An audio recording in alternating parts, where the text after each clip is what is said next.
Hello, everyone. Welcome back to the Sober Shit Show. Myself, Donette, and I'm Mark, the hammer, Oh, hammering the truth. hammering it down, baby. Anyways, welcome back. Sorry, it's been a little bit, life's been a little bit crazy. Sure many of you can relate to that. We all have our own struggles and we all have our own things that we deal with. We just keep on going and we stay sober doing it.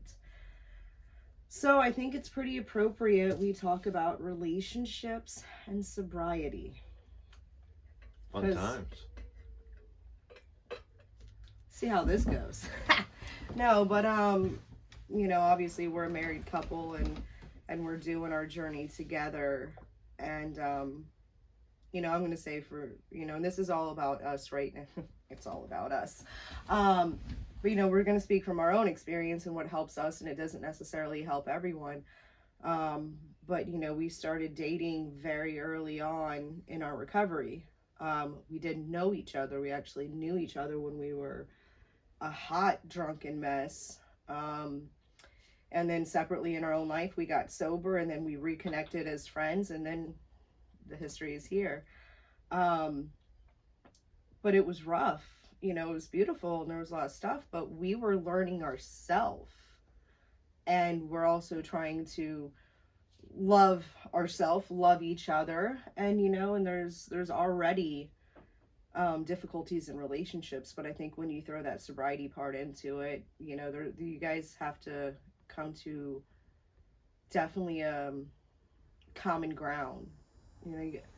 So my question, I guess, to start it off, what was the biggest struggle getting sober for you while also trying to love someone else?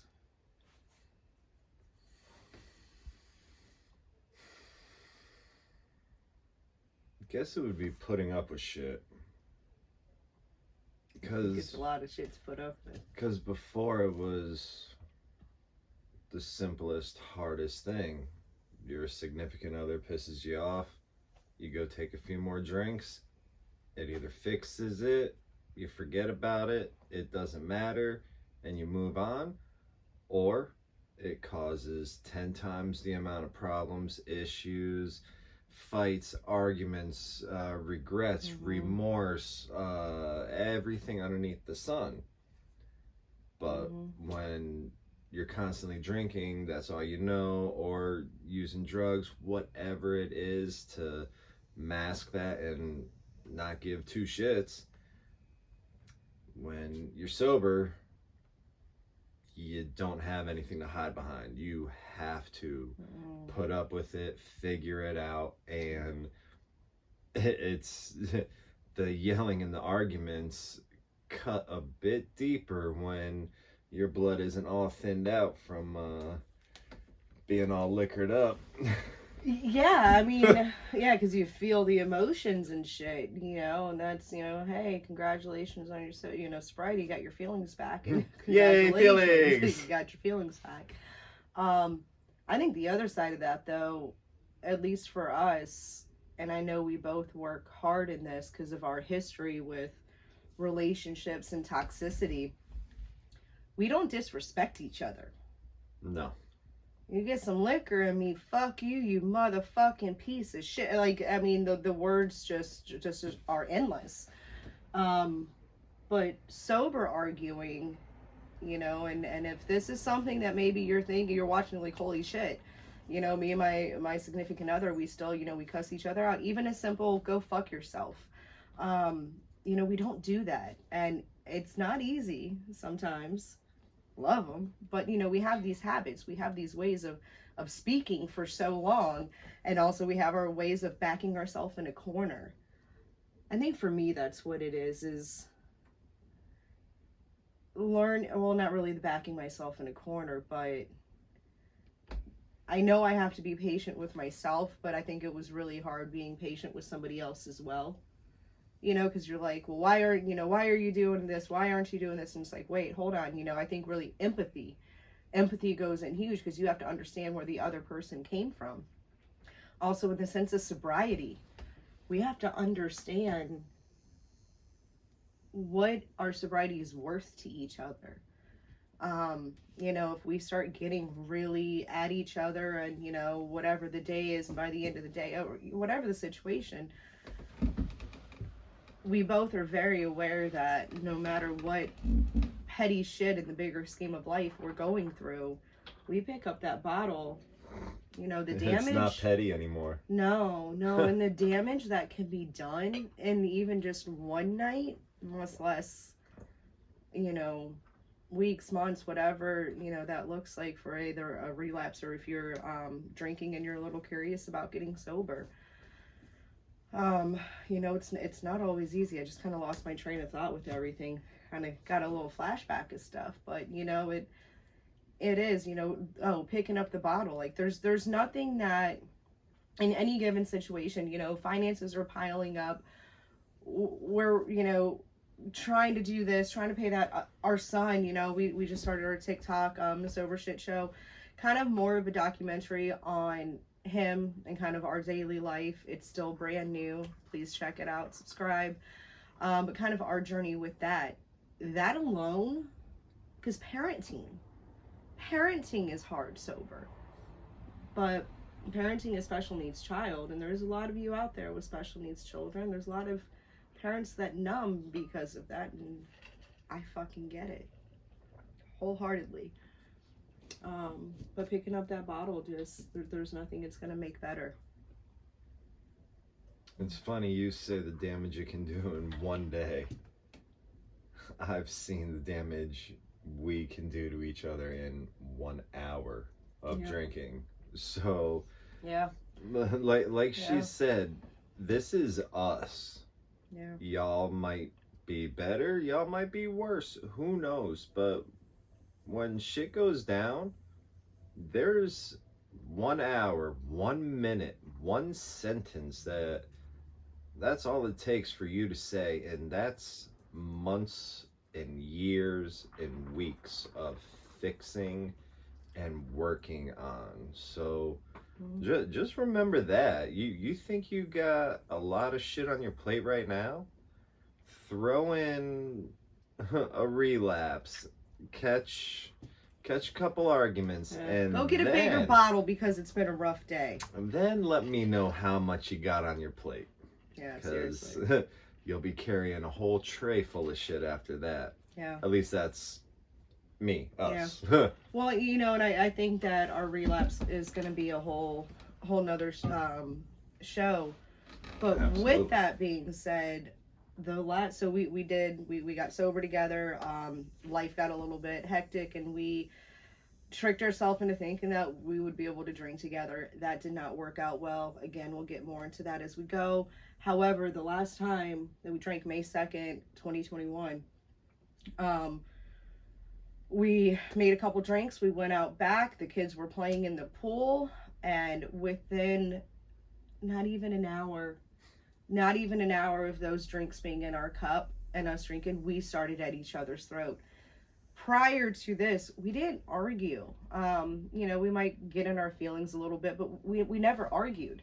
As soon as we started drinking, we fucking argued constantly. And again, there was a lot of things that kind of, well, not really a lot, one major thing that came up to our decision of going back to sobriety. But I remember we had the cup in our, the drink in our cup, the drink in our cup, and we just looked at each other. We were like, fuck this. And we went and we dumped out the fucking bottle.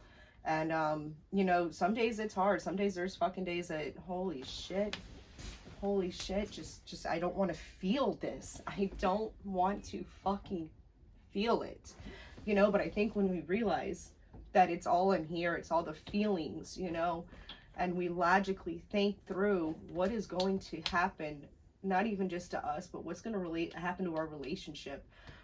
We both say it quite often. We pick up, the other one's gone. There are people out there that can do this, but I know I can't be with somebody drinking. I can't. That's my boundary. That is my, you know, my absolute. And same with him. You know, I know if I were to go out there and I'm having a bad day and I grab a bottle while he's somewhere and I, you know, and he like it's over now. We're Bonnie and Clyde. We're fucking Joker and Puddin' and this whole world's fucking coming down. And we think we have it hard right now. We think that, you know, shit's rough, financially, emotionally with our son. There's no comparison to the damage that can be done if we pick up. So I think recapping it, sitting with the pain.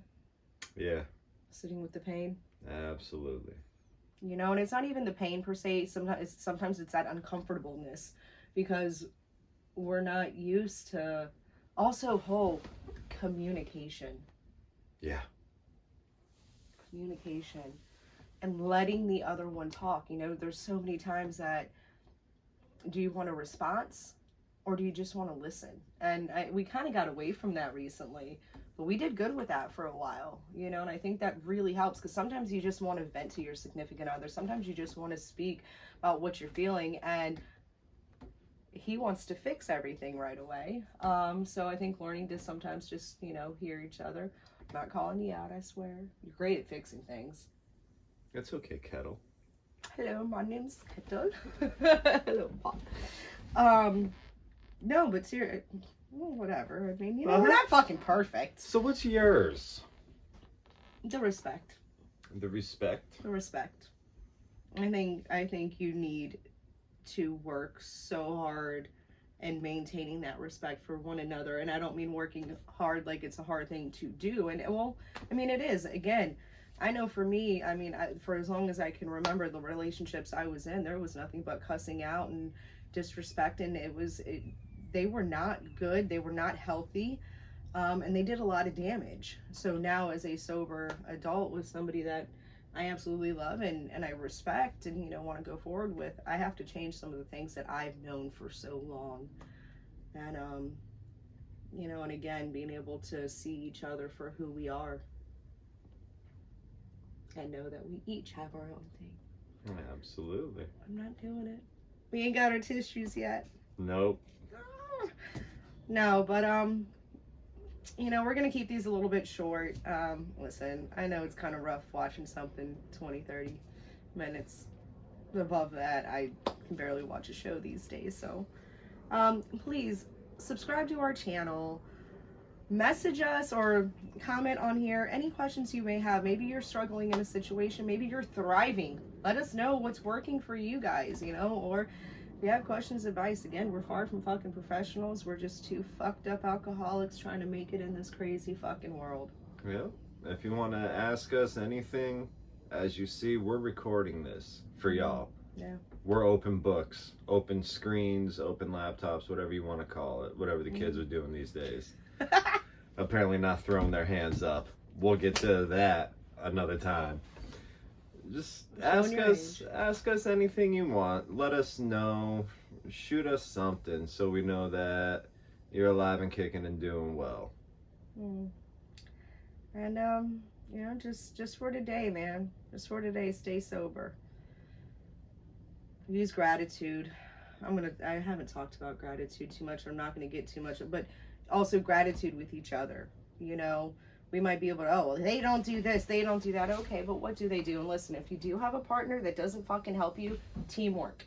Teamwork makes the fucking dream work. And if you have a partner that isn't putting in their fucking part, and you know what, maybe it's not that easy and you gotta play the game of chess. Sometimes life be like that. You gotta know your worth, and you gotta do whatever you need to do to make sure that you are not only getting respect, but you're giving respect as well. Absolutely. Yeah. All right. Well, thank you so much for coming back to see us or watching us for the first time. That's right. Sober Shit Show. Thank you so much. See y'all soon. Later.